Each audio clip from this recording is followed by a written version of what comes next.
What's going on? This is David Whitney with Alpha Hawk Fitness.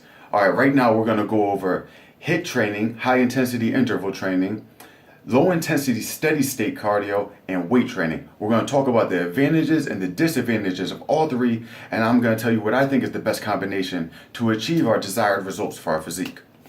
Okay, first of all, at the top of the list, the most essential thing to achieve the desired results that we want for our physique, weight training. This is mandatory.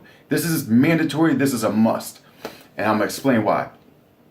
Whether you're a man trying to get a muscular physique or a woman who just wants a toned physique, weight training is essential.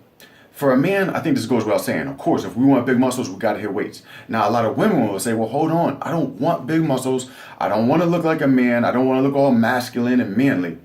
Slow down. Hold on a second, ladies. Women have less testosterone than men do. So in order for a woman to look like a man, either she needs to get on steroids and get high levels of testosterone injected into her, or she's going to have to lift more weights than the man does to look the way he does. So just take 1 second and think about the guy in the gym that you don't want to look like. Now think about how much weight he's lifting. In order for you to look like him, you'd have to lift more than that. So unless you're planning on bench pressing over 300 pounds, don't worry about looking like a man. Any other approach to building a toned physique is just a watered down approach to building muscle, and it's going to only make it harder to achieve your desired results. Because think about it, most women say, I want to look toned. What does it mean to look toned? It's not just losing weight, because if you just lose weight, I think we all know people who are skinny who look unhealthy. That's not what we're talking about when we say toned. When we say toned, in order to be toned, what you need to have muscle under your skin. So that way when you lose the weight, you have a toned physique because the weight is gone, the fat is gone, and it's revealing the muscle. This is what gives our skin that firm, nice toned look, having muscle underneath. In order to build muscle, weight training is the most efficient way. Okay, so that's the biggest benefit of weight training. The second biggest benefit of weight training, it helps you burn calories after you're done in the gym. This is called the EPOC effect, or the afterburner effect. You see, with cardio, we burn calories while we're performing our cardio session. If we're on the treadmill, it shows us on the digital readout how many calories we burned. We leave the gym, we know what we burned. That's what we burned. After we leave, we're not burning anything else from that cardio session. It's different with weight training. You see, when we're in the gym and we're working out, we're actually damaging our muscle fibers. When we leave the gym, our body starts repairing those muscle fibers, and this is what causes our muscles to grow. Well, this process of repairing the muscle fibers, it requires energy, and our body gets this energy from calories. The energy for repairing muscle comes in the form of calories. So we're burning calories while we're outside of the gym, while our bodies are repairing and building muscle. This process of repairing the muscle could take from 24 to 48 hours. So for up to 2 days after you leave the gym, you're still burning calories from weight training. That's why weight training is at the top of the list. We need to train with weights in order to get a muscular physique for men or a toned physique for women. And it also helps us burn calories for days after we leave the gym. That's why I recommend doing something like maybe weight training on Monday, Wednesday, and Friday. Because if you do like a full body weight training on Monday, Wednesday, and Friday, you're going to be burning calories still on all your off days. You go in on Monday, you could be burning calories all the way up until Wednesday. Then you go do a full body weight training session on Wednesday and burn calories all the way up until Friday when you do another weight training session. Now, what about HIIT or HIIT training? HIIT training is similar to weight training because it has this EPOC effect. That's the benefit that a lot of people always talk about and why people always recommend it. Now, some people will say, well, can I just build muscle with HIIT training?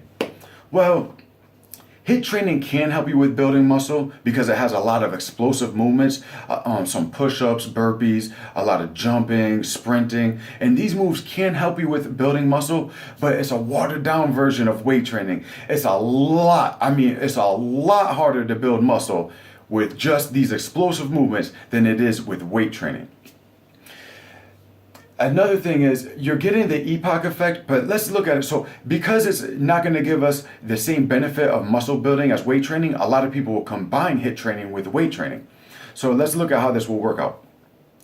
Let's say we do weight training on Monday, and then we do our HIIT training on our rest day on Tuesday.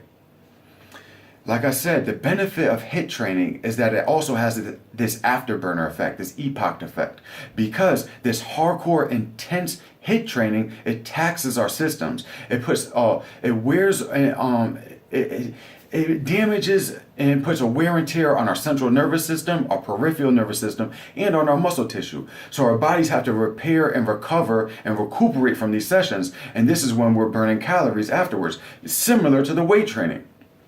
So let's say we do our weight training on Monday and then our HIIT training on Tuesday. So what's going to happen is we're still recuperating from our weight training, and now we also got to recuperate from our HIIT training.